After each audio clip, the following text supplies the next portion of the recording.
Today we are going to do class 12 chapter electromagnetic induction example 6.5.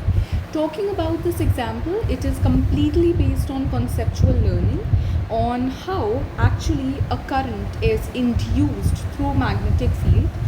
So without wasting any further ado, I'll be first explaining you the concept behind it and then we'll be directly going to the example. So basically, here it is, this chapter is completely dependent on one formula, that is phi is equals to BA cos theta. This formula seems very similar to that of electric flux, and therefore phi is the magnetic flux whose value is equals to BA cos theta. And from this formula it is clearly visible that magnetic flux can be changed or variation can be brought into it by any of these three changes, either changing the magnetic field or the orientation or the area. Now, according to the Faraday's law, we know that the electromagnetic field induced, basically the electromagnetic induction, is equal to minus d phi by dt, and this minus sign was added by Lenz and this formula was given by Faraday. Clear? So once you know this whole background, we can just directly get into the questions. तो आपको एक चीज़ हमेशा याद रखनी है कि how strong the magnetic field, how bigger the area, how larger the angle. But the EMI, but the electromagnetic induction will only be there when there is a change, continuous change in either the magnetic field or the orientation or the area. And as we know E, so we know that I is equals to E by R, where R is the resistance. So इस तरीके से you can also find out the current induced. So the first part is, a closed loop is held stationary in a magnetic field between the north and south poles of two permanent magnets held fixed. Can we hope to generate current in the loop by using very strong magnets? So यहाँ पे ये क्या कह रहे हैं कि we have a closed loop. Let's consider कि ये हमारा एक closed loop है, क्योंकि closed loop तो कुछ भी हो सकता है, ठीक है. तो हम कोई भी closed loop assume कर लेते हैं. For example, ये हमारा एक closed loop है. This is point A and this is point B. And ये दो मैग्नेट्स के एंड ये एक मैग्नेटिक फील्ड के बीच में है, ठीक है. So this is the magnet जिसके बीच में this loop is trapped. Now we have to find out कि क्या यहाँ पे करंट जनरेट होगा. तो यहाँ पे वी नो दैट जो मैग्नेटिक फील्ड्स होती हैं they always move from north to south, right. They move from north to south. तो वो नॉर्मली अपना नॉर्थ टू साउथ मूव करती रहेंगी passing through the loop.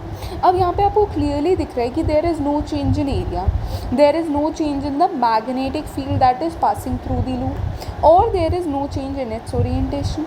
Therefore यहाँ पे कोई भी EMF इंड्यूस नहीं होगा, no induced EMF, and as there is no induced EMF, therefore there would be no current. अब इसका सेकेंड पार्ट क्या कहता है कि if we use a very strong magnet, then so in case of a strong magnet we can consider a little change in the magnetic flux, therefore a change in the current induced, but that would be only induced when there is a change in the magnetic flux. Other than that it won't be induced.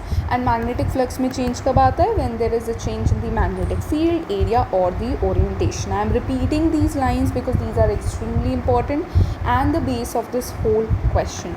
So I hope so first part clear है. Strong magnet में हम फिर भी consider कर सकते हैं, but होगा तभी जब there will be a change in the magnetic flux. Now a closed loop moves normal to the constant electric field between the plates of a large capacitor. So let's consider कि ये हमारा capacitor है.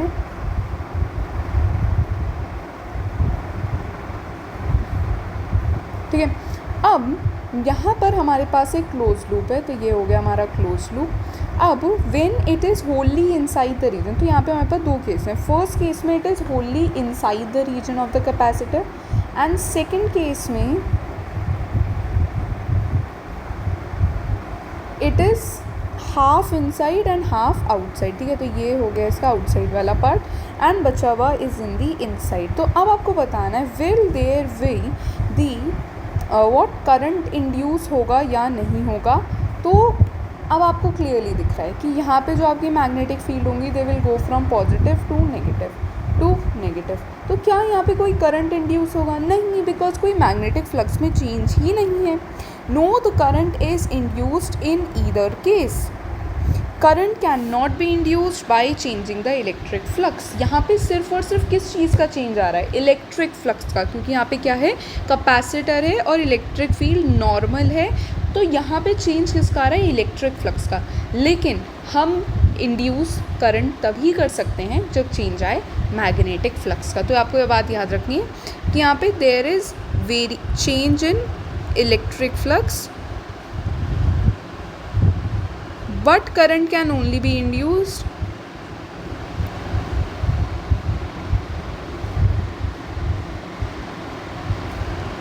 when change is there in magnetic flux.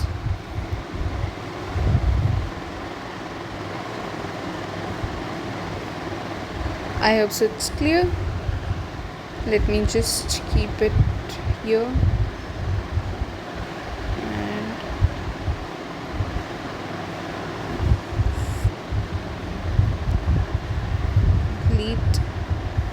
Delete, and this is second part. Moving on to the third part, a rectangular loop and a circular loop are moving out of a uniform magnetic field in the region to a field free region with a constant velocity. तो यहाँ पे कोई भी field नहीं है और यहाँ पे फील्ड थी, तो therefore यहाँ पे चेंज इन मैग्नेटिक फ्लक्स तो है, बिकॉज यहाँ पे चेंज इन मैग्नेटिक फील्ड है, तो इससे यहाँ पे करंट तो इंड्यूस होगा। ठीक है, करंट विल बी इंड्यूस। पहली चीज़ तो आपको क्वेश्चन देखते ही ये समझ आनी चाहिए कि यहाँ पे ईएमआई का कॉन्सेप्ट लग भी रहा है या नहीं, या हम बेफिजूल लगाने पे लगे हुए हैं। ठीक है, so there would be a change in phi and therefore current will be induced. Now in which loop do you expect the induced EMF to constant during the okay. So अब हमें फाइंड आउट करना है कि इन दोनों में से किस में the induced EMF is going to be constant. तो कांस्टेंट उस केस में होगी जिसमें the values will be constant. यहाँ पे वी आर अज्यूमिंग कि जो बी है, change in B, that is constant. अब जब ये है रेक्टेंगुलर लूप इससे बाहर मूव करेगा, सो अब आप कंसिडर करो कि ये portion, this is third part, considering कि ये हमारा मैग्नेटिक फील्ड का पोर्शन है,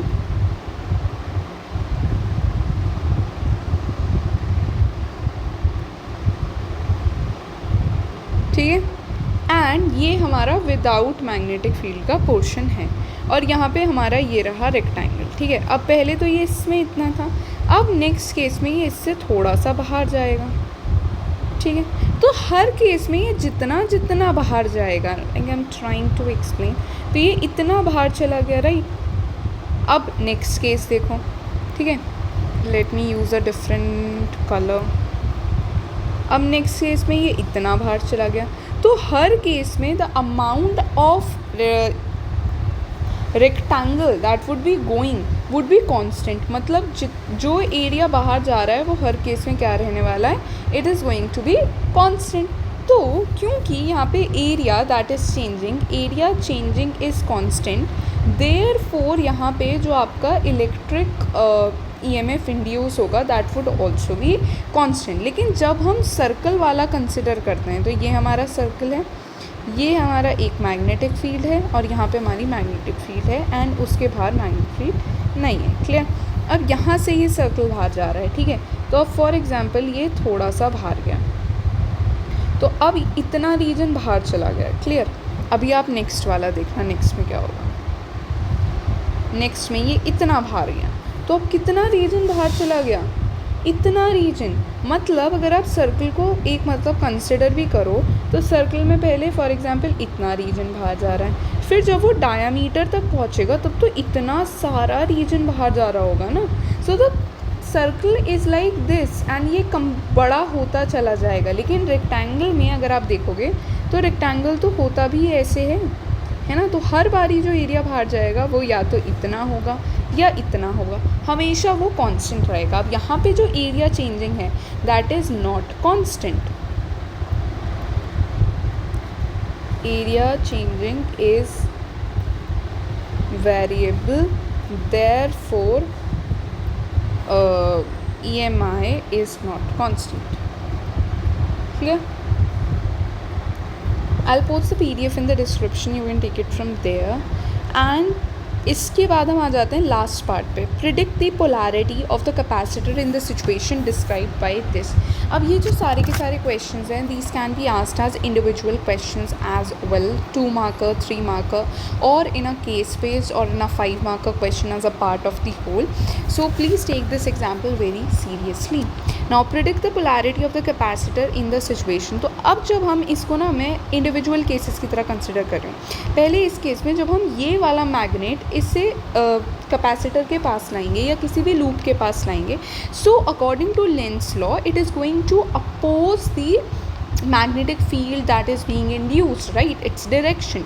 Therefore to repel it will also develop S polarity or it will develop an, कौन सा करंट आएगा, क्लॉकवाइज करंट, बिकॉज जब साउथ डेवलप होता है तो क्लॉकवाइज करंट डेवलप होता है, राइट. तो यहाँ पे आपका आ जाएगा क्लॉकवाइज करंट. एंड जब इधर से हम नॉर्थ पोल लाएंगे तो इस पर जब क्लॉकवाइज करंट डेवलप होगा तो आप देखोगे कि current is going to move like this,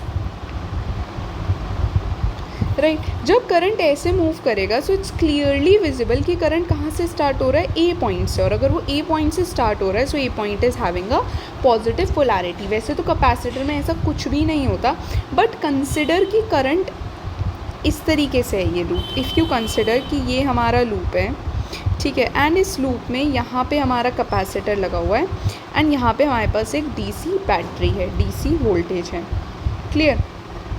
तो जब हम ये वाला कंसिडर कर रहे हैं केस एस वाला, तो जो हमारा करंट है वो इस तरीके से मूव कर रहा है, ठीक है. This is the B point and this is the A point. तो करंट ऐसे मूव कब करेगा, जब हम पॉजिटिव से जाएंगे. एंड जब हम पॉजिटिव से जा रहे हैं, इसको इस तरीके से बनाते हैं,